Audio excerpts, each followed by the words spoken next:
बिस्मिल्लाहिर्रहमानिर्रहीम।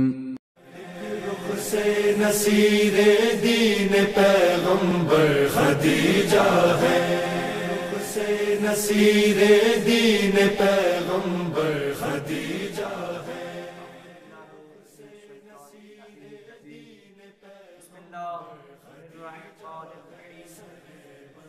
अल्हम्दुलिल्लाहि रब्बिल आलमीन, अस्सलातु वस्सलामु अला अशरफिल अंबिया वल मुरसलीन, सय्यदिना व नबिय्यिना व शफीए ज़ुनूबिना व तबीबे क़ुलूबिना मौलाना अबिल अब्बास व अला औलादिहिल मासूमीनल मज़लूमीनल मुंतखबीनल मुंतजबीन।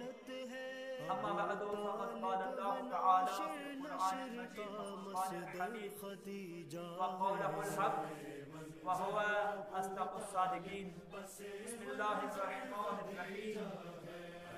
व वजदका आइलन फ़अग़ना। नाज़रीन व सामईन, नहनो रहबरीन की तरफ का जनाबे खदीजा सलामुल्लाह अलैहा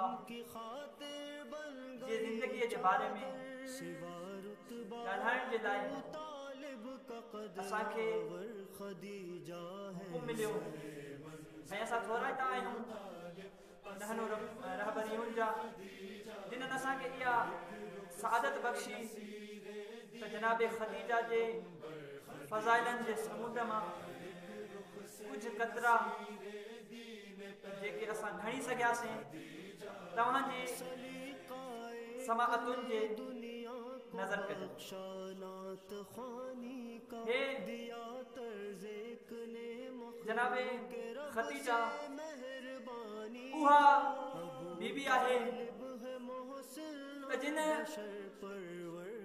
इस्लाम जे ताज़े लॻायल दरख़्त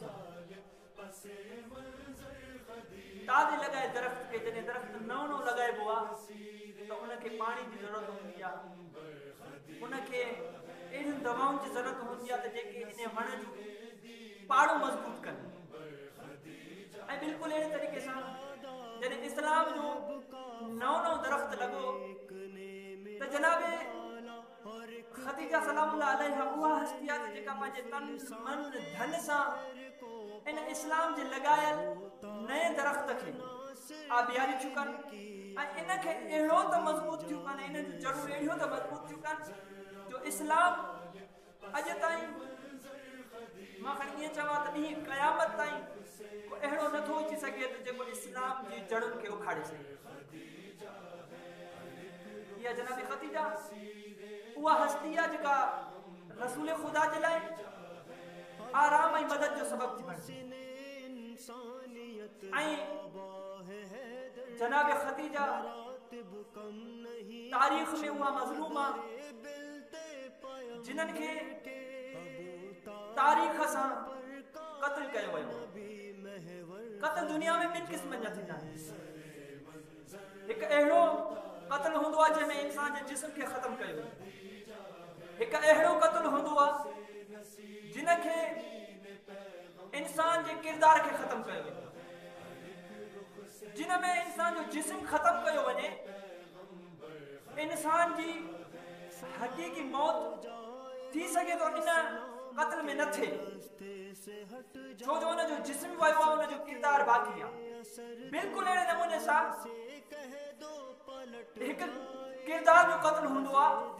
इहो किरदार जॾहिं क़त्ल कयो वेंदो आहे, जॾहिं किरदार खे मारियो वेंदो आहे, जॾहिं किरदार खे हिन दुनिया तां ख़त्म कयो वेंदो आहे त पोइ इहा हस्ती हिन दुनिया तां मिटिजी वेंदी आहे।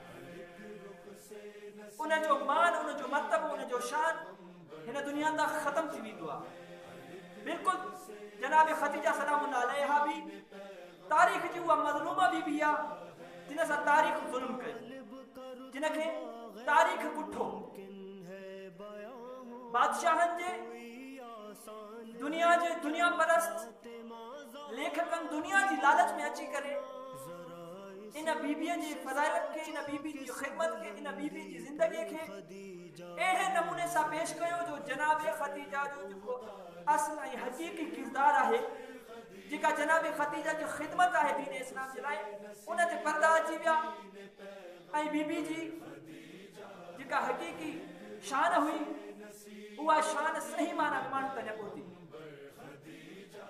ऐं ख़ुदावंद मुतआल जेका मोहम्मद मुस्तफ़ा के कुछ नेमतूं ॾिनियूं ऐं उनखे गिणाई त ॿ नेमतूं गिणाई। हिकु चयईं त ए मोहम्मद तूं यतीम हुए असां तोखे पालियोसीं, ऐं ॿी नेमत कहिड़ी ॿुधाई? ॿी नेमत बि सूरह अज़्ज़ुहा में आयत नंबर 8 में खुदावंद मुतआल चवे थो ववजदक आइलन फागना, ए महबूब, ए पैगंबर, ए नबी, असां तोखे गरीब जातोसीं, मिस्कीन जातोसीं त तोखे गनी कयोसीं। या खुदा इहो किरदार या इहा नेमत गिणाइण जी कहिड़ी ज़रूरत पेश हुई? ताजो मोहम्मद तोखे नबी बणायम, ए मोहम्मद तोखे रसूल बणायम, ए मोहम्मद तोखे अंबिया जो इमाम बणायम। इहा जेका नेमत गिणाइण जी ज़रूरत कहिड़ी हुई? त यकीनन थी सघे थो इहो मुंहिंजे ज़हन में जेको ख़्याल आयो आहे नंढड़े ज़हन में, इहो आहे त कुझु मुसलमान ईंदा जेके मोहम्मद जी नबूवत के न, मोहम्मद जी रिसालत के न, पर उन्हनि किरदारनि खे लिकाईंदा जिन्हनि दीन इस्लाम जी आबियारी कई ऐं दीन इस्लाम जो जड़ूं मज़बूत कयूं।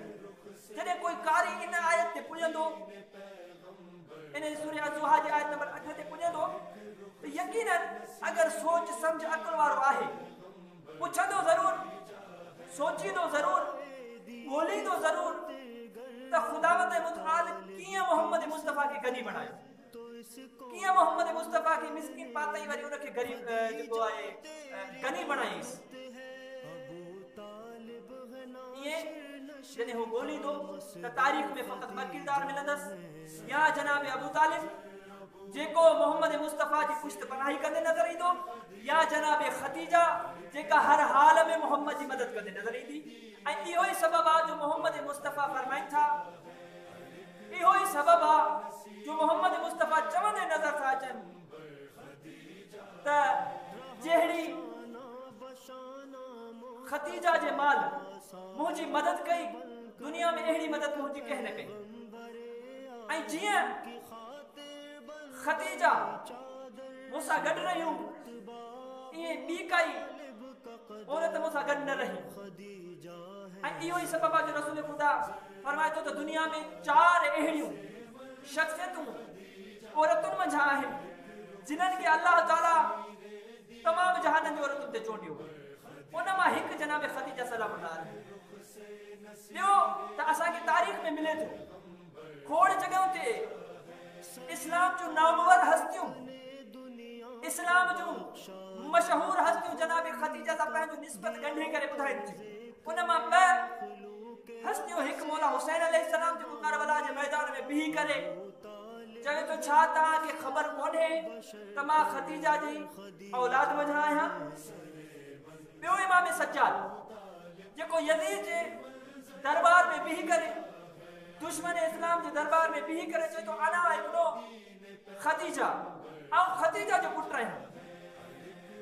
इहे 2 हस्तियूं इस्लाम जी जिन्हनि लाइ चयो वञे थो त इन्हनि इस्लाम खे बचायो, जिन्हनि लाइ चयो वञे थो त इन्हनि इस्लाम जी आबियारी कई। इहे चवंदा त असां अगरि आहियूं, इन्हनि जुमलनि मां चई करे सम्झाईंदा त असां अगरि आहियूं त खदीजा जे करे।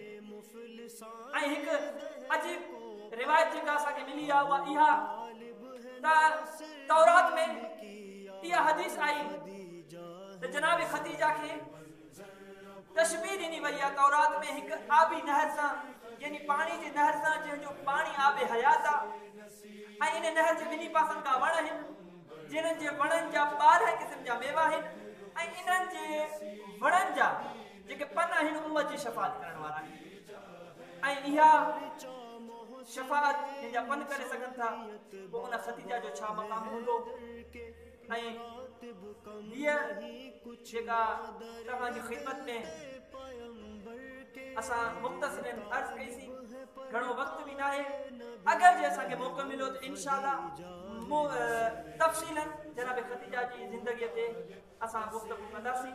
अस्सलामु अलैकुम व रहमतुल्लाहि व बरकातुहू। नसीरे